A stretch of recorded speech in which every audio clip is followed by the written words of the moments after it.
नमस्कार, मी राजू पाटील आणि आपण पाहताय द रिंगल लाईव्ह. मित्रांनो, आपल्या आजच्या विशेष भागामध्ये आपल्या सर्वांबरोबर संवाद करण्यासाठी आपल्या स्टुडिओमध्ये आहेत महाराष्ट्र प्रदेश काँग्रेस कमिटीचे सरचिटणीस श्री अमरभैया खानापुरे आणि आज ते आपल्याशी संवाद करणार आहेत. आपण विचारलेल्या विविध प्रश्नांना उत्तरे देणार आहेत. अमरजी, आमच्या स्टुडिओमध्ये आपलं हार्दिक स्वागत. धन्यवाद. लोकसभा निवडणुकीच्या या धावपळीच्या काळामध्ये आपण आज आम्हाला वेळ दिला आणि आमच्याशी बोलण्याचं कबूल केलं, त्याबद्दल पहिल्यांदाच आपले मनापासून आभार. आणि पहिलाच प्रश्न लोकसभा निवडणुकीच्या संदर्भातला, अर्थातच महाराष्ट्रामध्ये तुमच्या पक्षासह जी महाविकास आघाडी आहे, या महाविकास आघाडीची आजची काय स्थिती आहे, कशा पद्धतीनं तुम्ही महाराष्ट्रामध्ये या निवडणुका लढवतात? मला असं वाटतंय की महाराष्ट्रामध्ये महाविकास आघाडीची परिस्थिती आज या निवडणुकीमध्ये जनतेने निवडणूक हातात घेतली आहे अशी एकंदरीत परिस्थिती आहे. महाराष्ट्रामध्ये 48 पैकी 30 पेक्षा जास्त जागा महाविकास आघाडी त्या ठिकाणी जिंकते आहे, असं अनेक चॅनल्सचे, अनेक वृत्तवाहिन्यांचे सर्वेच त्या ठिकाणी येत आहेत. मला तर पुढे जाऊन असं वाटतं की महाराष्ट्रामधले निकाल हे आश्चर्यकारक निकाल असतील. महाराष्ट्रामधले अनेक दिग्गज महायुतीकडनं थांबलेले हे बऱ्याच मताधिक्यानं त्या ठिकाणी पडतील आणि महाविकास आघाडीला महाराष्ट्रामध्ये आणि संबंध देशामध्ये इंडिया आघाडीला खूप मोठा विजय त्या ठिकाणी होतोय असं चित्र एकंदरीत दिसत आहे. महाराष्ट्रामध्ये तुमच्या महाविकास आघाडीची एवढी चांगली अवस्था आहे किंवा तुम्हाला एवढा प्रचंड मोठा आत्मविश्वास आहे, असं असताना अशोक चव्हाणांसारखे महाराष्ट्राचे माजी मुख्यमंत्री तुमच्या पक्षाचे तुमचा पक्ष सोडून का जात आहेत? अशोक चव्हाण हे एकटेच नाहीत. मला असं वाटतं की काँग्रेस असेल, शरद पवार साहेब असतील, उद्धव ठाकरे साहेब असतील, अनेक नेते आपल्याला तिकडे जाताना दिसत आहेत. कारण भारतीय जनता पार्टीनं आणि रावसाहेब दानवे जे त्यावेळेस प्रदेश अध्यक्ष होते त्यांनी सांगूनच टाकलं होतं की आमच्याकडे एक वॉशिंग पावडर आहे की ज्याच्यामध्ये घातल्यानंतर अनेक लोकांच्या भ्रष्टाचाराचे जे आरोप आहेत त्याच्यातनं ते मुक्त होतात, असं भाजपाने जाहीररित्या सांगितलेलं आहे. त्याच्यामुळं ईडी, सीबीआय या यंत्रणा पाठीमागं लावायच्या आणि मग भारतीय जनता पार्टीमध्ये त्यांचा समावेश करून त्यांच्यावरच्या आरोपातनं त्यांना क्लीन चिट द्यायची, हा पायंडा संबंध देशामध्ये भारतीय जनता पार्टीनं त्या ठिकाणी घातलेला आहे. कदाचित मला असं वाटतं की अशोक चव्हाण साहेब सुद्धा त्याच भूमिकेमधनं भारतीय जनता पार्टीमध्ये गेले असावेत. आपण बघितलं असेल की ज्यावेळेला अशोक चव्हाण साहेब हे भारतीय जनता पार्टीमध्ये गेले, आपण संबंध महाराष्ट्राने त्या ठिकाणी बघितलंय की त्यांची बॉडी लँग्वेज, त्यांच्या चेहऱ्यावरचे एक्सप्रेशन्स ते सांगून जात होते की ते भाजपामध्ये मनातून गेलेले नाहीत, तर हा ईडी सीबीआयचा धाक दाखवून त्यांना घेण्यात आलेला आहे, असं एकंदरीत चित्र आहे. महाराष्ट्रामध्ये काँग्रेसच्या बाबतीमध्ये एक प्रश्न उपस्थित केला जातो अमरजी, की काँग्रेस पक्षाकडं 40 आमदार असताना जेव्हा जागा वाटपाचा मुद्दा समोर आला तेव्हा उद्धव ठाकरे यांच्याकडे कमी आमदार असताना, म्हणजे शिल्लक राहिलेले, तुम्ही 2 नंबरच्या जागा घेतल्या आणि 1 नंबरच्या जागा महाराष्ट्रामध्ये उद्धव ठाकरे यांच्या शिवसेनेला दिल्या. अशी दुय्यम भूमिका काँग्रेसला का घ्यावी लागली? ही निवडणूक लोकसभेची आहे आणि या निवडणुकीमध्ये फक्त एक त्या महाराष्ट्राचा विचार करून चालणार नाही. इंडिया आघाडीमध्ये काँग्रेस हा प्रमुख मुख्य भूमिकेमध्ये आहे आणि महाराष्ट्रामध्ये सुद्धा मला असं वाटतं की काँग्रेस पक्षानं त्याच भूमिकेमध्ये समजदारीची भूमिका घेऊन 2 पावलं मागं सरकून, कारण देशाच्या पातळीवर बघितलं तर काँग्रेस हा प्रमुख मुख्य पक्ष आहे. त्याच्यामुळं कदाचित महाराष्ट्रामध्ये काही जागा, या कुठल्या जागा कोण जिंकू शकतं याचा पक्षांतर्गत आणि आघाडीच्या अंतर्गत जो सर्वे केला त्याच्या माध्यमातून त्या जागा शिवसेनेला अधिक पोषक वाटत होत्या, म्हणून शिवसेनेला जास्त जागा देण्यात. आता महाराष्ट्रामध्ये महाविकास आघाडीचं नेतृत्व काँग्रेस, राष्ट्रवादी आणि शिवसेना करता येईल, परंतु महाराष्ट्रातली निवडणूक ही कुठल्या नावाभोवती फिरते या तिघांपैकी, तुमच्या 3 पक्षापैकी? तुम्हाला काय वाटतं? नक्कीच महाराष्ट्र राज्याचे मुख्यमंत्री म्हणून सन्माननीय उद्धव ठाकरे साहेबांनी अतिशय चांगलं काम केलं. आपल्या सगळ्याला माहिती आहे की कोरोनाच्या काळामध्ये म्हणजे महाराष्ट्र, मुंबई सगळ्यात डेन्स पॉप्युलेशन असणारं शहर होतं आणि कोरोनाच्या काळामध्ये जे त्यांनी चांगलं काम केलं याची स्तुती, प्रशंसा ही जागतिक पातळीवर करण्यात आली, त्यांच्या कामाची दखल घेण्यात आली. त्यामुळं या अडचणीच्या काळामध्ये जो मुख्यमंत्री सर्वसामान्य माणसासाठी काम करत होता त्याच्याबद्दल एक सहानुभूती ही संबंध महाराष्ट्राला होती आणि ज्या पद्धतीनं उद्धव ठाकरे साहेब यांचा पक्ष फोडण्यात आला याचा राग लोकांच्या मनामध्ये आहे. नक्कीच ही निवडणूक उद्धव ठाकरे साहेब असतील. आयुष्यभर ज्यांनी या महाराष्ट्राच्या राजकारणामध्ये फुले शाहू आंबेडकरांचा विचार जपला, त्या शरद पवार साहेबांचा पक्ष ज्या पद्धतीनं फोडण्यात आला, नक्कीच शरद पवार साहेब यांच्याबद्दल एक फार मोठी सहानुभूती आहे. आणि आज ही लोकशाही विरुद्ध हुकुमशाही या निवडणुकीमध्ये आज राहुल गांधी ज्या पद्धतीनं सबंध देशभर पायी फिरत आहे, त्याचाही या निवडणुकीमध्ये प्रभाव राहणार आहे. नक्कीच काँग्रेस पक्षाची भूमिका आणि उद्धव ठाकरे साहेब आणि शरद पवार साहेब या दोन व्यक्तींबद्दल असलेली सहानुभूती हा या निवडणुकीमधला महत्वाचा फॅक्टर आहे. महाराष्ट्रामध्ये जेव्हा वंचित बहुजन आघाडीचे नेते प्रकाश आंबेडकर आणि आपल्या पक्षाचं बोलणं सुरू होतं किंवा आपल्या महाविकास आघाडीचं बोलणं सुरू होतं, ते शेवट काय सक्सेस झालं नाही. काय कारण वाटतात तुम्हाला की प्रकाश आंबेडकरांनी ते तुमच्यासोबत का आले नाहीत? आपण असं म्हणतो ना की झोपलेल्या माणसाला उठवता येतं, पण झोपेचं सोंग घेतलेल्या माणसाला उठवता येतं. त्या पद्धतीनं ह्या पूर्ण चर्चा जर आपण बघितल्या तर आपल्या सर्वांच्या लक्षात येईल की प्रकाश आंबेडकर साहेबांना पहिल्यापासून युती करायचीच नव्हती असं एकंदरीत त्यांच्या याच्यामधनं दिसत होतं. ज्या पद्धतीनं आज शरद पवार साहेब 10 जागा लढवत आहेत राष्ट्रवादी काँग्रेस, जर त्यांनी सुरुवातीलाच जर 27 जागेपासून बोलणी सुरू केली असेल तर ती बोलणी कडेला कशी जाऊ शकेल. त्याच्यामुळे कदाचित आपण असं म्हणू शकाल की त्यांना ही युती करायचीच नव्हती किंवा याच्यापेक्षा पुढे जाऊन त्यांना ही युती करू द्यायची नाही असं सत्ताधारी पक्षानं कुठंतरी त्याच्यामध्ये ठरवलं होतं आणि ते त्यात यशस्वी झाले. आणि युती न करता तुमच्या पक्षाच्या 7 लोकांना पाठिंबा देण्याची घोषणा त्यांनी केली होती. नाही, हा त्यांच्या स्ट्रॅटर्जीचा पार्ट असू शकतो. का केली असावी? त्यांना सहानुभूती मिळवायची असेल कदाचित, किंवा मी जातोय पण मला सोबत घेत नाहीत असं एकंदरीत दाखवण्याचा प्रयत्न असू शकतो. महाराष्ट्रामध्ये जिथे जिथे आता त्यांनी तुमच्या 7 जागेवर पाठिंबा दिलेला आहे, नाही दिला नाही त्यांनी 7 जागी, शेवटी फायनल झालाच नाही. मला असं वाटतं की त्यांनी नागपूरमध्ये गडकरी साहेबांच्या विरोधामध्ये पाठिंबा दिला. आता विचार करण्यासारखी गोष्ट, बारामतीला म्हणजे इकडे विचार करण्यासारखी गोष्ट आहे की गडकरी साहेबांच्या विरोधामध्ये त्यांनी काँग्रेसला पाठिंबा का दिला असेल. याच्या पाठीमागं प्रकाश आंबेडकरच आहेत का भारतीय जनता पार्टी मधलेच जे गडकरींना, आता चर्चा आपण सगळीकडे बघतो की गडकरी निवडून येऊ नये असं भारतीय जनता पार्टीच्याच काही नेत्यांची इच्छा आहे असं चर्चा केली जाते. त्याच्यामुळे मला असं वाटतं की नागपूरमध्ये प्रकाश आंबेडकरांनी पाठिंबा दिला, त्याच्या मागे एक वेगळं कारण त्या ठिकाणी दिसून. वंचित ही भारतीय जनता पार्टीची बी टीम आहे असं गेल्या 19लाही सगळ्यांनी म्हटलं आणि आजही तेच मुद्दा पुढे येतो. एकंदरीत जर आपण बघितलं तर भारतीय जनता पार्टीला या देशाचं जे डॉक्टर बाबासाहेब आंबेडकरांनी लिहिलेलं संविधान आहे हेच मान्य नाही. आणि असं असताना सुद्धा आज प्रकाश आंबेडकर साहेब या संविधान वाचवण्याच्या लढाईमध्ये इंडिया आघाडीसोबत येत नाहीत. याचा अर्थ आपण असं म्हणू शकतो की कदाचित त्यांची ही भूमिका भारतीय जनता पार्टीला मदत करणारी आहे. महाराष्ट्रामध्ये महाविकास आघाडीच्या किती जागा येतील असं आपल्याला वाटतं? नाही, महाविकास आघाडीला महाराष्ट्रामध्ये 30 पेक्षा जास्त जागा निवडून येतील. 30 पेक्षा कमीत कमी महाविकास आघाडी महाराष्ट्रामध्ये 30 जागा लोकसभेच्या जिंकणार. लोकसभेच्या 30 जागेचा तुमचा सध्या तुमचा सर्वे 30 पेक्षा जास्त तुमचा अंतर्गत सर्वे. चल, आपण ज्या भागामधून येता, अमरजी, ज्या लातूर जिल्ह्यामधून आपण येता, त्या लातूर जिल्ह्यात सध्या काँग्रेस पक्षाकडे तिथली जागा आहे लातूरची, बरोबर, आणि भारतीय जनता पार्टी विरुद्ध काँग्रेस पार्टी असा सामना तिथं सुरू झालेला आहे. काय तुमचं कसं पाहता लातूरच्या निवडणुकीकडे? लातूर लोकसभा मतदारसंघामध्ये जर आपण बघितलं तर लातूर लोकसभा मतदारसंघ हा पूर्वीपासून काँग्रेसचा बालेकिल्ला राहिलेला. या ठिकाणी आदरणीय शिवराज पाटील चाकूरकर साहेब असतील, सन्माननीय स्वर्गीय विलासराव देशमुख साहेब असतील, स्वर्गीय शिवाजीराव पाटील निलंगेकर साहेब असतील, म्हणजे महाराष्ट्रातल्या या 3 दिग्गज नेत्यांचा प्रभाव या लातूर लोकसभेमध्ये राहिलेला आहे. त्याच्यामुळे लातूर लोकसभा ही काँग्रेस पक्षाच्याच विचाराची आहे. परंतु मध्यंतरीच्या काळामध्ये जर आपण बघितलं 2014 आणि 19 हे अपवाद त्या ठिकाणी आपल्याला बघायला मिळतील. पण मला असं वाटतं की परत एकदा लातूरची जनता ही सुज्ञ जनता आहे. शिवराज पाटील मोठ्या नेत्याला सुद्धा भारतीय जनता पार्टीनंच रूपाताई पाटील निलंगेकर यांनीच पराभूत केलं. हो, बरोबर आहे.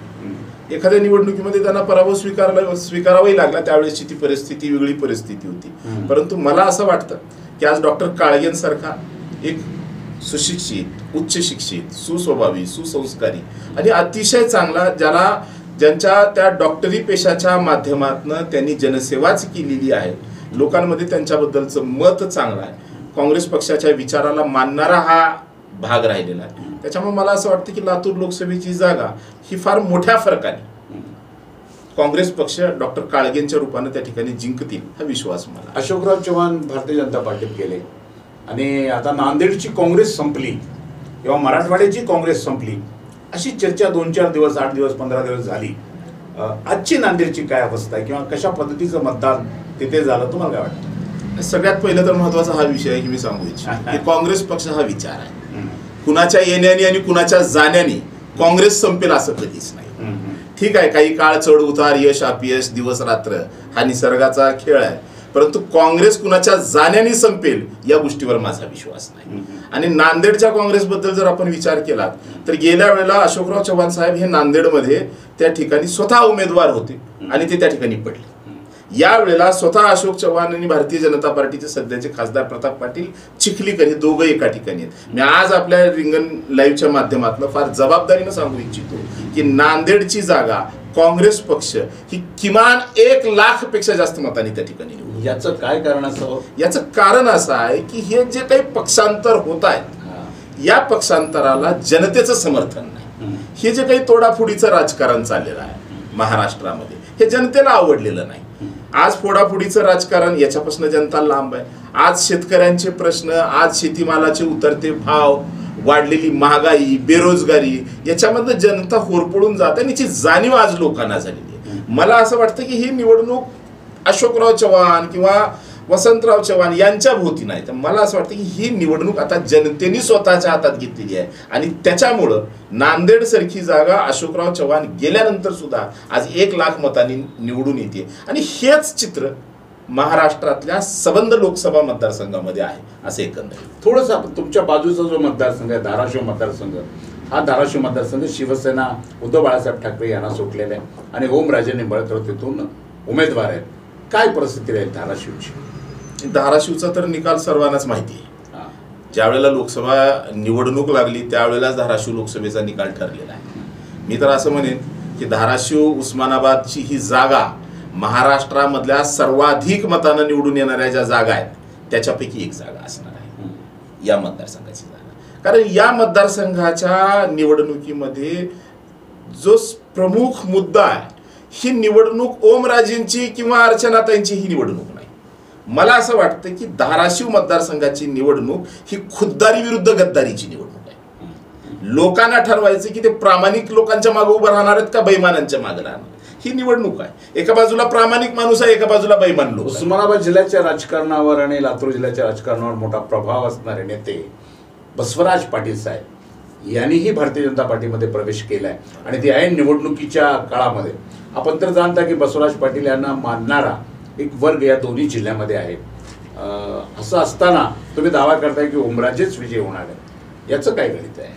नाही, बसवराज पाटील साहेबांचा भारतीय जनता पार्टीमधला प्रवेश हा एक काँग्रेसचा कार्यकर्ता म्हणून नक्कीच आम्हाला सगळ्याला तो वेदनादायी आणि दुःखद आहे. कारण मी असं मानतो की सन्माननीय बसवराज पाटील साहेब, कारण त्यांच्यासोबत राहण्याचा बराच काळ त्यांच्यासोबत काम करण्याचा मला अनुभव आहे. बसवराज पाटील साहेब हे नखापासून केसापर्यंत काँग्रेसी आहेत. म्हणजे त्यांच्या कुठल्याच गोष्टीमध्ये कुठल्याच विचारात त्यांच्या नसात काँग्रेस.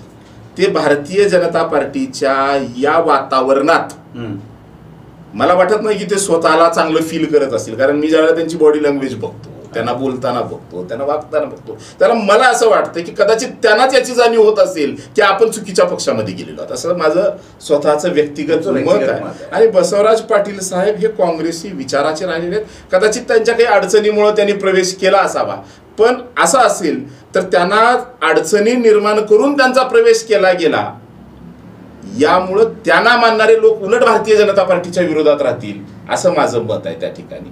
आणि त्यांच्या जाण्यामुळं कदाचित मी असं ऐकलं की बसवराज पाटील साहेब एक लिंगायत चेहरा आहेत आणि त्यांना लोकसभेचा उमेदवार करायचा हे आश्वासन त्यावेळेला त्या ठिकाणी दिलं गेलं होतं असं मला काही लोकांनी सांगितलं की बसवराज पाटील साहेबांना लोकसभेचा उमेदवार करण्यासाठी आणि त्यांना भाजपामध्ये घेण्यात आलं. परंतु मला असं वाटतं की त्यांना जर तसं आश्वासन देऊन भाजपमध्ये घेतलं असेल आणि त्यांना उमेदवारी दिली नसेल तर बसवराज पाटील साहेब यांना मानणाऱ्या लोकांसोबत हा विश्वासघात ठरणार आहे. त्याच्यामुळं बसवराज पाटलांचे समर्थक, त्यांना मानणारे लोक हे या निवडणुकीमध्ये भाजपालाच धडा शिकवतील असं माझं त्या ठिकाणी विश्वास. हे झालं तुमचं मत. पण बसवराज पाटील साहेब जेव्हा भारतीय जनता पार्टीत प्रवेश करून मुरुम मुक्कामी आले, आपण पाहिलं दोन्ही जिल्ह्यातले हजारो लोक त्यांच्या स्वागताला मुरुममध्ये गेले होते. आणि आज जेव्हा ते अर्चनाताई पाटील यांच्या प्रचारामध्ये फिरतायत, आपण तेही पाहत असाल की ठिकठिकाणी त्यांच्या पाठीमागं त्यांच्यावर प्रेम करणारा कार्यकर्त्यांचा एक समूह किंवा जनतेचा एक मोठा लोंढा त्यांच्या पाठीमागं असतो. आणि तुम्ही तर दावा करताय की त्यांचा उपयोग होणार नाही. नाही, त्यांचा उपयोग होणार नाही असं मी म्हणत नाही, परंतु त्यांना मानणाऱ्या लोकांची ही भावना आहे की बसवराज पाटील साहेबाला भाजपामध्ये घेऊन खासदारकीचा उमेदवार न करणं म्हणजे त्यांची फसवणूक केली गेली आहे असं त्यांच्या समर्थकांच्या, आता बरेच लोक माझ्यासोबत बोलत आहेत. ते लोक म्हणतात की बसवराज पाटील साहेबांची फसवणूक केली, त्यांना भाजपामध्ये घेतलं आणि उमेदवारी दिली नाही, त्याच्यामुळे आम्हाला भाजपला धडा शिकवायचा. बसवराज पाटील साहेबांचं व्यक्तिगत वजन आहे, लोकांमध्ये संपर्क आहे, त्यांना मानणारा कार्यकर्ता जनता खूप मोठ्या प्रमाणात आहेत. माझं याच्याबद्दलचं दुमत नाही. मराठवाड्यातला एक लिंगायत चेहरा आहे, हा यावर सुद्धा विचार झाला पाहिजे. लिंगायत चेहरा म्हणण्यापेक्षा मला असं वाटेल की बसवराज पाटील साहेबांबद्दल त्यांना सर्वच समाजामधनं समर्थन होतच नाही असं नाही, परंतु असं असताना त्यांनी घेतलेल्या भूमिकेशी त्यांना मानणारे सर्व लोक सहमत असतील असं आपल्याला थेट जाऊया. लिंगायत समाजाची भूमिका काय राहील लातूर आणि धाराशिव? नाही, आता आज जर आपण बघितलं की लिंगायत समाजाच्या बऱ्याच नेत्यांचा प्रवेश भारतीय जनता पार्टी करून घेत आहे, परंतु बेसिकली लिंगायत समाज लातूरमध्ये शिवराज पाटलांच्या सुनबाई अर्चना पाटील याही भाजप. लिंगायत समाजाचे संस्थापक बसवेश्वर महाराज हे मुळातच भारतीय जनता पार्टी आणि संघाची जी वर्णव्यवस्थेची विचारधारा आहे याच्या विरोधात 12व्या शतकामध्ये त्यांनी काम केलेलं आहे. बसवेश्वर महाराज हे सर्व जाती धर्माच्या पलीकडे जाऊन त्यांनी समाजाला शिकवण दिली. त्याच्यामुळे लिंगायत समाज हा या धार्मिक विष पसरवण्याचं जे राजकारण आहे याचं समर्थन करणारा हा समाज नाही. त्याच्यामुळे मला असं वाटतं की लिंगायत समाजाला ही विचारधाराच मान्य नाही, कारण याचे संस्थापक बसवेश्वर महाराज यांनी या विचाराच्या विरोधातच जाऊन हा धर्म त्या ठिकाणी स्थापन केलेला. म्हणजे ज्या राज्यातून महात्मा बसवांना येतात त्या राज्यातला लिंगायत समाज हा भारतीय जनता पार्टीकडे आहे. कर्नाटकचा किंवा कर्नाटकचे अनेक लिंगायत नेते तिथे मुख्यमंत्री म्हणून सुद्धा भारतीय जनता पार्टीचे मुख्यमंत्री म्हणून बसले. आणि आपण तर असं म्हणताय की बसवण्णाचा विचार हा भारतीय जनता पार्टीच्या मूळ विचाराच्या विरोधात होता. नक्कीच हे वैचारिक प्रबोधन महाराष्ट्रात आणि कर्नाटकात घडलं नाही का? नाही, असं म्हणता येणार नाही. जर तसं वैचारिक प्रबोधन घडलं नसतं, ठीक आहे, भारतीय जनता पार्टीला कर्नाटकामध्ये फार अपवादात्मक संधी मिळाली. आता परत जर आपण बघितलं तर मोठ्या बहुमतानं त्या ठिकाणी त्याच लिंगायत समाजाने काँग्रेसच्या विचार लोकांनी बदल करून बघितला. लोकांनी बदल करून बघितला आणि त्याच्यानंतर लोकांच्या लक्षात आलं की हा बदल योग्य नाही, काँग्रेसचीच मूळ विचारधारा योग्य आहे आणि त्याच्यामुळे जनतेनं परत काँग्रेसला त्या ठिकाणी निवडून. तुमचा असा दावा आहे की आता लिंगायत समाज हा भारतीय जनता पार्टी किंवा महायुती बरोबर नाही? मला असं वाटत नाही. लिंगायत समाज हा काँग्रेसच्या विचारधारेसोबतच त्या ठिकाणी राहील. लिंगायत समाजाचे काही नेते गेले म्हणजे समाज पूर्ण त्यांच्या सोबत जाईल, या गोष्टीवर माझा विश्वास आहे. तुम्ही लिंगायत आहात, कदाचित रिंगणच्या प्रेक्षकांना माहीत नसेल, एक लिंगायत समाजाचा एक प्रमुख कार्यकर्ता म्हणून समाजाला तुमचं काय आव्हान असणार व्यक्तिगत फक्त तुमच्या समाजापुरतं? नाही, आज जे आपण समाजामध्ये बघतोय की जातीय विष त्या ठिकाणी पेरण्याचं काम चाललेलं आहे.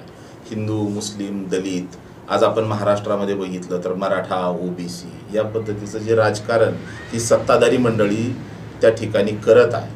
आज लिंगायत समाज हा या पूर्ण याच्यापेक्षा म्हणजे बसवेश्वर महाराजांनी जी आपल्याला शिकवण दिलेली आहे, बसवेश्वर महाराजांनी समाजामधल्या क्षुद्र असतील सर्वच समाजाच्या लोकांना त्या ठिकाणी समाजाची लिंगायत धर्माची दीक्षा देऊन त्यांना एक करण्याचा प्रयत्न केला आहे. आणि तीच शिकवण आपण डोळ्यासमोर ठेवून या धार्मिक जे द्वेष पसरवला जात आहे या विचाराचं लिंगायत समाजाच्या लोकांनी समर्थन करू नये आणि बसवेश्वर महाराजांचा जो मूळ विचार आहे ज्याच्यामध्ये सर्व धर्म समभावाची शिकवण दिली जाते, ती शिकवण ज्या पक्षाची जी विचारधारा आहे त्याचं आपण समर्थन करावं असं माझं समाजाला आव्हान असणार आहे. अमरजी, राम मंदिर भारतीय जनता पार्टीने बांधून पूर्ण केलेलं आहे आणि त्यांचं असं मत आहे की संपूर्ण देशात आता राममय वातावरण झालं आहे, देशात आता रामराज्य आलेलं आहे, त्यामुळं आता 400 पार हा जो त्यांचा नारा आहे तो आता यशस्वी होणार. कसं बघता याकडे? मला असं वाटतं की राम मंदिर झालं याचा आनंद हा संबंध भारत देशातल्या सर्व लोकांना झाला. त्याचा आनंद मला सुद्धा आहे. परंतु राम मंदिराच्या आडून जे राजकारण केलं जातं त्याचा नक्कीच काँग्रेस पक्षाचा कार्यकर्ता म्हणून आमचा त्या ठिकाणी विरोध असणार आहे. काँग्रेस पक्षाची ही भूमिका राहिलेली आहे की राम मंदिराचा निकाल हा सर्वोच्च न्यायालयाच्या निर्देशानुसार झाला पाहिजे. आणि ज्या वेळेला सर्वोच्च न्यायालयाने हा निकाल दिला राम मंदिराच्या बाजूने त्याला काँग्रेस पक्षाने स्वागत केलं. आणि मला असं वाटतं की कोणीच विरोध केला नाही. राम मंदिराच्या निकालाचं स्वागत या देशातल्या मुस्लिम समाजाने सुद्धा केलेलं आहे. मुस्लिम समाजाने याला कुठंच विरोध केलेला नाही. आणि राम मंदिराचं भारतीय जनता पार्टीने क्रेडिट घेण्याचं काहीच कारण नाही. कारण राम मंदिर हे ट्रस्टच्या माध्यमातून झालं. राम मंदिर हे सर्वोच्च न्यायालयाच्या निकालानंतर झालं. सर्वोच्च न्यायालयाचा निकाल नसताना जर भारतीय जनता पार्टीने कायदा करून केला असता तर आपण म्हणू शकलो असतो की त्याचं क्रेडिट हे भारतीय जनता पार्टीला. राम मंदिराच्या बाजूने जो पहिला निकाल आला तो अलाहाबाद उच्च न्यायालयाचा आला आणि त्यावेळेला काँग्रेस पक्षाचं सरकार होतं. याचा अर्थ असा नाही की काँग्रेस पक्षाने तो निकाल द्यायला लावला. राम मंदिराचं क्रेडिट हे सर्वोच्च न्यायालयाला आहे. राम मंदिराचं क्रेडिट हे सबंध भारत देशातील लोकांनी वर्गणी गोळा करून त्यांना जे पैसे दिले त्याला आहे. त्याच्यामुळे राम मंदिराचं क्रेडिट भाजपाने घ्यायचं काहीच कारण नाही. फक्त याचं जे राजकारण केलं जातं की आपण सगळ्यांनी बघितलं असेल की मंदिर बांधकाम पूर्ण झालेलं नसताना सुद्धा प्रधानमंत्र्याचं उद्घाटन करण्याचा त्या ठिकाणी घाई होती. आपण ज्या दिवसामध्ये कुठलंच धार्मिक कार्य करत नाही पौष महिन्यात साधारण तर त्या महिन्यामध्ये त्याचं उद्घाटन केलं कारण तो महिना संपल्यानंतर निवडणुका लागणार होत्या. म्हणजे या देशातल्या हिंदू धर्माचे जे प्रमुख 4 शंकराचार्य आहेत यांनी सुद्धा त्याला विरोध केला. खऱ्या अर्थानं राम मंदिराचं उद्घाटन हे रामनवमीच्या दिवशी या देशाच्या राष्ट्रपती सन्माननीय द्रौपदीजी मुर्मू यांच्या शुभ हस्ते होणं अपेक्षित होतं. परंतु मंदिर पूर्ण झालेलं नसताना त्याचं क्रेडिट घेण्याच्या हेतून आज भारतीय जनता पार्टीचे जे नेते त्या ठिकाणी काम करत आहेत याला विरोध आहे. रामाचं समर्थन महात्मा गांधी हे मरताना त्यांच्या तोंडातलं वाक्य होतं हे राम. म्हणजे राम हा मर्यादा पुरुषोत्तम आहे. दिलेलं वचन पाळणार आहे. म्हणजे वडिलाला दिलेलं वचन वडिलांनी आईला दिलेलं ते पाळण्यासाठी 14 वर्ष राम वनवासाला गेले. खऱ्या अर्थानं रामाचा आदर्श आयुष्यामध्ये अंगीकारणं आणि आचरण करणं गरजेचं आहे. भारतीय जनता पार्टीने ते करावं असं माझं त्या ठिकाणी म्हणणं आहे. राम मंदिराची जागा पाटील साहेब म्हणजे किती शोकांतिक आहे की तुम्ही आम्ही 10-10 रुपये गोळा करून वर्गणी करून दिले. राम मंदिरासाठी जी जागा घेण्यात आली ती जागा 2 कोटी रुपयाला खरेदी करण्यात आली. 2 कोटी रुपयाला.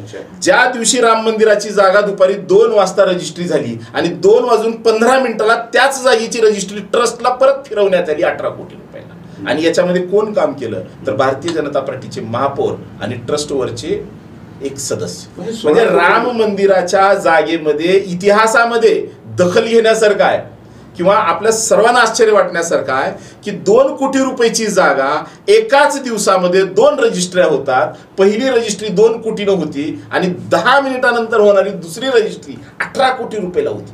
म्हणजे राम मंदिराच्या कामामध्ये सुद्धा या लोकांनी भ्रष्टाचार केलेला आहे. म्हणजे तुम्ही आम्ही सर्वसामान्य माणसाने आपण रेकॉर्ड काढून बघा. या रजिस्ट्रीवर साक्षीदार भारतीय जनता पार्टीचे महापौर आहेत ऋषिकेश आणि अनिल शास्त्री समथिंग त्यांचा मिश्रा हे ट्रस्टचे सदस्य आहेत. या लोकांनी या जागेमध्ये एकाच दिवसामध्ये 2 रजिस्ट्र्या करून 16 कोटी रुपयाचा गैरव्यवहार केला. बातमी कुठं आलीच नाही कारण आज मीडिया ही शासन सांगेल त्या पद्धतीनं वागते. म्हणजे एक उदाहरण आहे एक जागेची जिथं सुरुवात झाली. म्हणजे विचार करा की या पुढच्या कामामध्ये किती मोठा भ्रष्टाचार झाला असेल. तुमच्या आमच्या सर्वसामान्य भक्तांनी राम भक्तांनी जो पैसा गोळा मी सुद्धा त्याच्यामध्ये देणगी दिलेली आहे राम मंदिराच्या बांधकामामध्ये. तर आपल्या देणगीच्या पैशामध्ये गैरव्यवहार आणि भ्रष्टाचार करण्याचं काम या लोकांनी केलेलं आहे. म्हणजे तुम्ही ज्या शहरामधून येता ज्या तालुक्यामधून येता तो तालुका भारतीय जनता पार्टीचे नेते अभिमन्यू पवार हे आमदारकीला विजयी झालेले आहेत. त्यांनी बसवराज पाटलांचा पराभव केलाय आणि शहरामध्ये अफसर शेख हे राष्ट्रवादी काँग्रेस पक्षाचे नगराध्यक्ष म्हणून ज्याने अनेक वर्ष काम केलं आणि मधल्या काळात म्हणजे 4 वर्षाच्या काळात 19 ते 23 हा जो काळ होता या काळामध्ये अफसर शेख यांनी अभिमन्यू पवारांच्यावर खूप मोठे आरोप केले. अभिमन्यू पवारांच्याकडनं त्यांच्या कार्यकर्त्यांच्याकडनं त्यांच्याकडनं अफसर शेख यांच्यावर भ्रष्टाचाराचे आरोप झाले. तर त्यांना लँड किलर वगैरे असं म्हटलं आणि ही दोन्ही मंडळी आता एका व्यासपीठावर बसून शहराचा तालुक्याचा विकास करण्याच्या गोष्टी करतायत, कसं पाहताय इकडं? मला तर असं वाटतं की हे औसा शहरातील आणि तालुक्यातील सर्व जनतेसाठी एक हास्यास्पद गोष्ट आहे. कारण आपण बघितलं असेल की मागच्या 2 महिन्यापूर्वीच या तालुक्याचे विधानसभेचे आमदार सन्माननीय त्यांनी जाहीर भाषणामधनं सांगितलं होतं की माजी नगराध्यक्ष अफसर शेख हे बोगस गुत्तेदार आहेत. 90 लाखाचं काम 9 लाखात केलं हे आपण सगळ्यांनी बघितलं. म्हणजे ज्या अभिमन्यू पवारांनी अफसर शेख यांना बोगस गुत्तेदार संबोधलं होतं आणि ज्या अफसर शेखनी आपल्याच रिंगण कार्यालयामध्ये बसून आपल्याच मुलाखतीमध्ये सन्माननीय आमदार अभिमन्यू पवार साहेब यांना शेतरस्त्याचे जनक नाही तर रिअल इस्टेटचे जनक हा शब्द, म्हणजे हा शब्द माझा नाही, हा शब्द त्यांचा आहे. तर मला असं वाटतं की आज औसा विधानसभा मतदारसंघामध्ये हेच रिअल इस्टेटचे जनक आणि हेच बोगस गुत्तेदार हे दोघं मिळून आज त्या ठिकाणी राष्ट्रवादीसाठी मतं मागतायत. म्हणजे ही औसा शहरातील जनताला मूर्ख बनवण्याचीच गोष्ट आहे खऱ्या अर्थात. परवाच्या एका भाषणात अभिमन्यू पवार म्हणाले की औसा शहर अफसर शेख यांनी सांभाळायचं आणि तालुका मी सांभाळणार आहे. मी तेच सांगतो ना की ज्यांना तुम्ही बोगस गुत्तेदार म्हणून संबोधलं, तुम्ही 200 कोटी काही 400 कोटीची कामं केली ज्याचा हिशोब अफसर शेख यांनी तुम्हाला विचारला, आणि अशा परिस्थितीमध्ये आज ज्यांना तुम्ही बोगस गुत्तेदार म्हणतात ते शहर सांभाळतील आणि ज्यांना अफसर शेख रिअल इस्टेटचे जनक म्हणतात ते अफसर शेख म्हणतात साहेब ग्रामीण सांभाळतील. म्हणजे आपण औसा शहरातील जनतेला मूर्ख समजत आहात का? खऱ्या अर्थानं मला असं वाटतं की आज अफसर शेख सारखा माणूस या औसा विधानसभा मतदारसंघामध्ये आणि शहरामध्ये एक अल्पसंख्याक समाजाचा, मुस्लिम समाजाचा प्रतिनिधी, मुस्लिम समाजाच्या हितात काम करणारा माणूस असं त्यांनी एक स्वतःला समजून समाजाच्या मतावर राजकारण करण्याचा प्रयत्न केला. परंतु आज शहराचं आणि अल्पसंख्याक समाजाचं दुर्दैव आहे. याचं कारण असं आहे की ज्या भारतीय जनता पार्टीच्या अजेंड्यामध्ये CAA आणि NRC आहे, अमित शहानी संसदेतल्या भाषणात सांगितलं की आमचं सरकार आल्यानंतर आम्ही CAA आणि NRC लागू करणार, आणि असं असताना नरेंद्र मोदी देशाचे प्रधानमंत्री व्हावे याच्यासाठी अजित पवार हे त्यांच्या पाठीमागे गेले आणि अजित पवारांच्या पाठीमागे अफसर शेख या CAA NRCचं समर्थन करणाऱ्या पक्षासाठी आज मतं मागतायत, मोदींना पंतप्रधान करण्यासाठी मतं मागतायत. मला असं वाटतं की या औसा तालुक्यातील अल्पसंख्याक समाजाचा खऱ्या अर्थानं अपमान अफसर शेख करतायत. ज्या पद्धतीनं हा समाज त्यांच्या पाठीमागे उभा राहिला होता, आज ही एक वैचारिक लढाई आहे, ही देशाची संविधान वाचवण्याची लढाई आहे.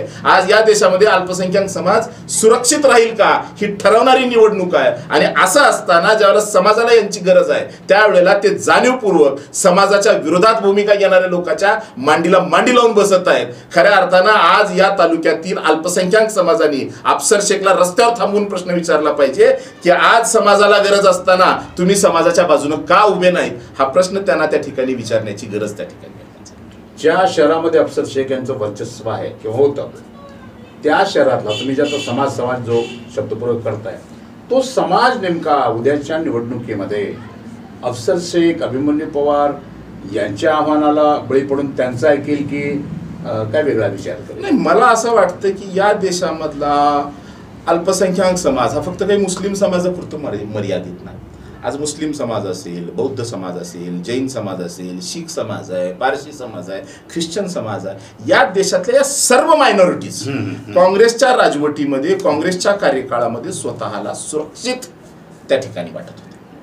परंतु आज जर परिस्थिती बघितली असेल तर या देशामध्ये जाणीवपूर्वक जातीय ध्रुवीकरण करून, म्हणजे आज अफसर शेख सारखी माणसं अशी म्हणतील की गर्व से कहो हम भारतीय आहे म्हणून वोट करा मोदींना, गर्व से कहो हम भारतीय आहे, आणि थोड्या दिवसानंतर यांचे खासदार निवडून आले की ते पुन्हा लोकांना येऊन म्हणतील की साबित करो की तुम भारतीय हो.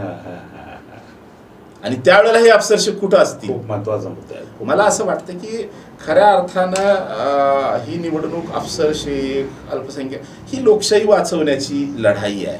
आणि अशा लढाईमध्ये ज्यांना अल्पसंख्याक समाजाने नेतृत्व देऊन मोठं केलं त्यांनी या लढाईमध्ये अजितदादा पवाराच्या पक्षाला लाथ मारून शरद पवार साहेबांच्या पाठीमागे उभं राहणं ही काळाची गरज होती. परंतु कुठंतरी निधीसाठी आपण बघतो की अजितदादा सोबत कशासाठी जायचं तर निधीसाठी, आणि तो निधी कोणाला मिळतो तर सर्वसामान्य लोकांना मिळत नाही, तो अफसर शेख साहेब यांच्यासारख्या नेत्यांना गुत्तेदाराला त्या ठिकाणी तो निधी मिळतो. त्या निधीमधनं कोट्यावधीची कामं होतात, कोट्यावधी रुपये कमवले जातात, आणि या कमवलेल्या काही पैशातनं 500,000 रुपये ते काही गोरगरिबांना देतात आणि त्यांचा मसिहा समजून ते लोकांना मतं मागतात. हे फार मोठं दुर्भाग्य आहे.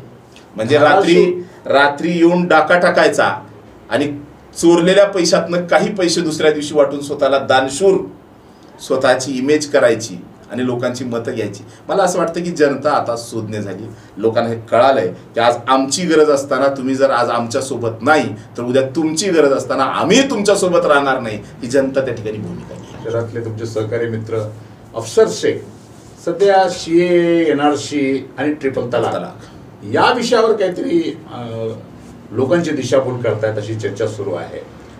नाही, त्यांनी असं मी त्यांचा एक सोशल मीडियामध्ये व्हिडिओ बघितला, व्हिडिओ चालू ते ओमराजेच्या संदर्भामध्ये असं सांगत होते की ट्रिपल तलाकच्या वेळेला या पक्षाने त्याचं समर्थन केलंय, मग अल्पसंख्याक समाज त्यांना मतदान करणार का, असा प्रश्न उपस्थित केला त्यांनी. असं अफसर शेख त्या ठिकाणी म्हणतात. म्हणजे ते इतिहासामध्ये त्यांनी काय केलं या विषयावर बोलत आहे. म्हणजे घ्या कमळाबाईचं सरकार आपण अजित पवारांची कितीतरी व्हिडिओ बघितले असते, आणि आज तेच अजित पवार कमळाबाईच्या बाजूला मांडीला मांडी लावून बसलेत, पण अफसर शेखांना ते चालतं. परंतु ट्रिपल तलाकचा मुद्दा आणि ओमराजेंची भूमिका याच्याबद्दल ते मुस्लिम समाजाला, अल्पसंख्याक समाजाला मिसगाईड करण्याचं काम त्या ठिकाणी करत आहेत. मला समाजालाही सांगायचं की ट्रिपल तलाकच्या मुद्द्यावर ओमराजेच नाही, काँग्रेस पक्षाने सुद्धा समर्थन दिलं होतं, परंतु ट्रिपल तलाक, 3 तलाक अनेक अल्पसंख्याक देशांनी सुद्धा बॅन केलाय, आणि भारतामध्ये सुद्धा त्याच्या विरोधात कायदा झाला.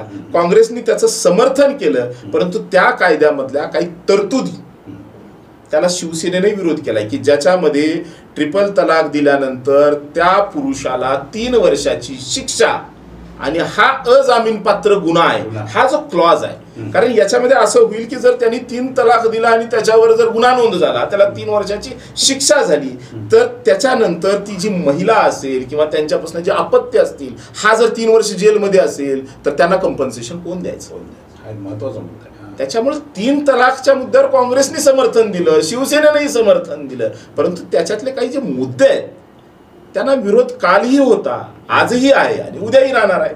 अनेक गोष्टी आहेत. 370चा मुद्दा ते सांगतायत, त्यावेळेला समर्थन दिलं. आज मला सांगा 370 लागू झालं, या धाराशिव उस्मानाबाद लोकसभा मतदारसंघातली आणि लातूर लोकसभा मतदारसंघातली अशी किती लोक आहेत की ज्यांनी जाऊन जम्मू काश्मीरमध्ये जमीन घेतली. खऱ्या अर्थानं आपल्या प्रश्नांशी कुठंतरी त्या ठिकाणी डोळेझाक करायची किंवा तो विषय कुठंतरी बदलायचा आणि दुसऱ्या मुद्द्यावर निवडणूक घेऊन जायची, हा जो भारतीय जनता पार्टीचा प्रयत्न आहे, आता जनतेने हा ओळखलेला आहे. धाराशिव मतदारसंघामध्ये चिन्हांची एक फार मोठी गडबड झाली की माहिती तर आहे, पण ज्या भारतीय जनता पार्टीने आयुष्यात कधीही घड्याळावर मतदान केलं नाही, त्या भारतीय जनता पार्टीला आता घड्याळाचा प्रचार करावा लागतोय आणि घड्याळावर मतदान करा असं आवाहन करावं लागतंय. कसं हो ना, बघा ना, आता आपण परवा बघितलं की सन्माननीय बसवराज पाटील साहेब यांच्या स्वागतासाठी जे अभिमन्यू पवार यांनी भाषण केलं होतं, त्या भाषणात त्यांनी सांगितलं होतं की तुम्ही लोक काळजी करू नका, याच्या पुढं घड्याळाची टिकटिक होऊ देणार नाही याची काळजी मी, एवढ्याच वेळेला होऊ द्यायची आणि पुन्हा नाही, आणि मग पुन्हा घड्याळाच्या टिकटिकीसाठी ते प्रचार करतायत. किती मोठी शोकांतिक आहे की ज्या पक्षाच्या विरोधामध्ये तुम्ही राहिलात आज त्यांच्यासाठी हे विधान अफसर शेख यांनी ऐकलं नसेल का? ऐकलं असेल. मला काय म्हणतो, काय मजबुरी आहे ही, हा जो विषय आहे ही लढाई स्वार्थाची लढाई, ही लढाई स्वार्थाची लढाई आहे आणि या स्वार्थासाठी ते तिकडे गेलेले आहेत, जनतेच्या लढाईसाठी नाही, स्वार्थाच्या लढाईसाठी कुठंतरी. आणि लक्षात घ्या की अजितदादा पवार हे आपण जर राज्याच्या राजकारणामध्ये बघितलं असेल तर शरद पवार साहेब हेच जनतेचे नेते आहेत. अजितदादा हे फक्त गुत्तेदारांचे आणि अफसर शेख सारख्या पुढाऱ्यांचे नेते होऊ शकतात, ते लोकांचे नेते होऊ शकत नाहीत, लोक त्यांच्या पाठीमागं नाही. परंतु आज कुठंतरी राज्याचा अर्थमंत्री म्हणून एक निधी मोठ्या प्रमाणामध्ये त्या ठिकाणी मी देतो असं भासवून आज हे लोकांना त्या ठिकाणी आपल्या सोबत घेत आहेत आणि त्यालाच भुललेले एक अफसर शेख त्यापैकी ठीक आहे. चला, अशा छोट्या मोठ्या गोष्टीवर तुमच्यासारख्या मोठ्या माणसांनी भाष्य करू नये. काँग्रेस पक्षाचा जाहीरनामा हा जो ज्या पद्धतीनं किंवा ज्या स्वरूपामध्ये लोकांच्या समोर जायला पाहिजे होता त्या स्वरूपात गेलाय का? नाही, माझं असं मत आहे की कार्यकर्ता म्हणून काँग्रेसचा प्रत्येक कार्यकर्ता तो जाहीरनामा जे काँग्रेसने गॅरंटीज त्याच्यामध्ये दिलेल्या आहेत ते लोकांपर्यंत पोहोचवतात, सोशल मीडियाच्या माध्यमातून सांगतात. परंतु काय सगळ्यात महत्त्वाचं की या निवडणुका ज्या पारदर्शी पद्धतीनं व्हायला पाहिजेत, ज्याच्यामध्ये नेत्यांचं काय मत आहे, पक्षाची काय विचारधारा आहे आणि पक्षाचं पुढच्या कार्यकाळामध्ये काय विजन आहे हे सांगायचं काम ह्या देशाच्या मीडियाचं आहे आणि मीडियाच्या माध्यमातून हे जनतेपर्यंत आजपर्यंत पोहोचत आलेलं आहे. परंतु असं असताना मीडिया आज या देशाची पारदर्शी पद्धतीनं काम करत नाही आणि त्याच्यामुळं कुठंतरी काँग्रेसचा जाहीरनामा हा लोकांपर्यंत पोहोचवण्यासाठी नक्कीच मला असं वाटतंय की त्या ठिकाणी आम्ही कमी पडत आहोत, कारण माध्यम हे काँग्रेस सोबत नाही. आज कार्यकर्ता आणि सोशल मीडियाच्या माध्यमातून ते यशस्वी पद्धतीपर्यंत आम्ही लोकांपर्यंत पोहोचवण्याचा प्रयत्न त्या ठिकाणी. भारतीय जनता पार्टीची कार्यकर्त्यांची फळी आणि तुमच्या पक्षाची कार्यकर्त्यांची फळी यात तुम्हाला काही बदल वाटतो का नाही? तुमच्याकडे जेवढे कार्यकर्ते आहेत, तुमच्यापेक्षा भारतीय जनता पार्टी बूथ लेवलपर्यंत घराघरापर्यंत पोहोचते, तुमच्याकडे आहे का कार्यकर्त्यांची फळी? नक्कीच काँग्रेस पक्षाकडे काय, काँग्रेस पक्षाच्या विचाराला मानणारी लोक ही तुम्हाला प्रत्येक गावात. तुमच्या पक्षात नेत्यांची फळी आहे, कार्यकर्त्यांची म्हणतो. मला असं वाटतं की भारतीय जनता पार्टीमध्ये आता नेत्यांची फळी जास्त झाली, काँग्रेस पक्षामध्ये नाही. मी असं म्हणेन की आज आपण औषधामध्ये सुद्धा झालेली सभा बघितली असेल की स्टेजवर जास्त लोक होते आणि पुढं कमी होती. म्हणजे पण हे आता उलट होतंय की भाजपामध्ये नेत्यांची फळी त्या ठिकाणी वाढली, कार्यकर्ते कमी झाले. काँग्रेसमध्ये आता कार्यकर्ते जास्त आहेत, कारण जे नेते जास्त होते ते बऱ्यापैकी नेते आता भारतीय जनता पार्टीमध्येच गेलेले बघायला मिळतात. म्हणजे काँग्रेस मुक्त भारत करता करता काँग्रेस युक्त भाजपा कशी झाली ही त्यांना कळाली नाही. मला असं वाटतंय की काँग्रेसमध्ये कार्यकर्त्यांची कमी आहे, मी याच्याशी सहमत नाही. तुम्ही कार्यकर्त्यांची नेहमी शिबिरं घेता, 4-4, 8-8 दिवस जाऊन प्रशिक्षण देता. गेल्या 15-20 वर्षामध्ये काँग्रेस पक्षाकडं कार्यकर्त्यांचा ओढा कमी आहे याची प्रामाणिक कबुली देणार आहात का? नाही, असं म्हणता येणार नाही की या देशामध्ये जे जाणीवपूर्वक काँग्रेस पक्षाला बदनाम करण्याचं त्या ठिकाणी काम झालं. 2004 ते 2014 आपल्याला माहिती आहे की डॉक्टर मनमोहन सिंग साहेबांनी देशामध्ये अतिशय चांगलं काम त्या ठिकाणी, परंतु कुठंतरी अण्णा हजारेचं आंदोलन त्या ठिकाणी पुढं करून राष्ट्रीय स्वयंसेवक संघाने या देशाची दिशाभूल करण्याचं त्या ठिकाणी काम केलं. आणि मला असं वाटतं की देशात कुठंतरी बदल लोकांना हवा असतो आणि लोकांनी तो बदल करून बघितला. लोकांच्या लक्षात आलं की बाबा हे सरकार सर्वसामान्यांचं सरकार नाही, हे सरकार हे फक्त मोजक्या उद्योगपतींचं सरकार त्या ठिकाणी होऊ शकतं, लोकांचं सरकार हे नाही, हे लोकांच्या आता लक्षात आलंय. त्याच्यामुळेच त्याच विश्वासावर सांगतो की या निवडणुकीमध्ये इंडिया आघाडी त्या ठिकाणी देशामध्ये मोठ्या प्रमाणात यश मिळेल. शेवटचा प्रश्न, इंडिया आघाडीचे प्रतिनिधी म्हणून आणि महाराष्ट्रातल्या महाविकास आघाडीचे घटक पक्षाचे नेते म्हणून तुम्ही महाराष्ट्रातल्या मतदारांना काय आवाहन करणार?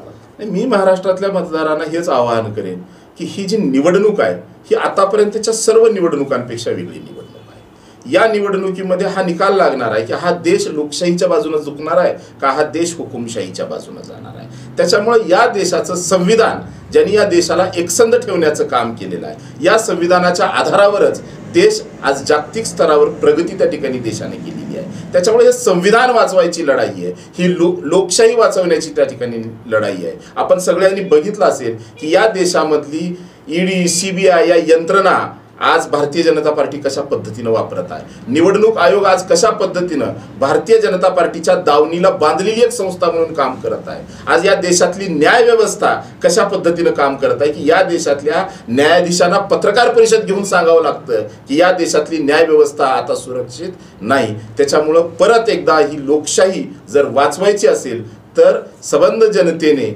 यावेळेला भारतीय जनता पार्टीच्या या हुकुमशाही प्रवृत्तीला विरोध करून सर्वसामान्य माणसाचं सरकार, शेतकऱ्यांचं सरकार, लोकांना त्या ठिकाणी आवडणारं, लोकांसाठी योजना राबवणारं हे सरकार त्या ठिकाणी आणावं आणि या भारतीय जनता पार्टी आणि महायुतीला त्यांची जागा दाखवून द्यावी ही मी त्या ठिकाणी सबंध जनतेला आवाहन आणि विनंती करणार आहे. तर हे होते महाराष्ट्र प्रदेश काँग्रेस कमिटीचे सरचिटणीस अमर भैया खानापुरे. त्यांनी आपल्या पक्षाची त्यांच्या महाविकास आघाडीची भूमिका आपल्या सर्वांच्या समोर मांडली आणि राज्यापासून ते अगदी ते ज्या गावामध्ये राहतात, ते ज्या गावचे आहेत त्या गावच्या किंवा ते ज्या समाजातून येतात त्या समाजापर्यंतच्या सर्व गोष्टींच्या संदर्भामध्ये त्यांची काय मतं आहेत ही आपल्यासमोर मांडली. मी आपल्या सर्वांच्या वतीनं आणि आमच्या टीमच्या वतीनं अमरजी आपलं मनपूर्वक आभार व्यक्त करतो की आपण एवढ्या व्यस्त वेळेमध्ये आमच्या स्टुडिओमध्ये आलात आणि आम्हाला मनमोकळेपणाने आमच्याशी बोलात. धन्यवाद. खूप खूप धन्यवाद पाटील साहेब. मला या निमित्तानं सर्वांना सांगायचं आहे की एक औसेकर म्हणून आणि आपल्या भागामध्ये म्हणजे पाटील साहेब आपलं आणि आपल्या टीमचं खरंच कौतुक आहे की एवढ्या कमी कालावधीमध्ये आज 1 लाखाच्या जवळपास रिंगण लाईव्हचे सबस्क्रायबर होत आहेत आणि आपण टाकलेल्या व्हिडिओजना त्या ठिकाणी लाखांनी व्ह्यूज येत आहेत. म्हणजे खऱ्या अर्थानं हे आपल्या टीमचं जे सातत्यपूर्ण अथक परिश्रम आहे आणि त्याच्यामुळं हे घडतंय. आणि आपल्या भागातलं एक न्यूज चॅनल ज्याच्या माध्यमातून आमच्यासारख्या अनेक कार्यकर्त्यांना लाखो लोकांपर्यंत पोहोचण्याची संधी मिळते त्याबद्दल मीच आपल्या सर्व रिंगण परिवाराचं मनापासून आभार व्यक्त करतो. धन्यवाद.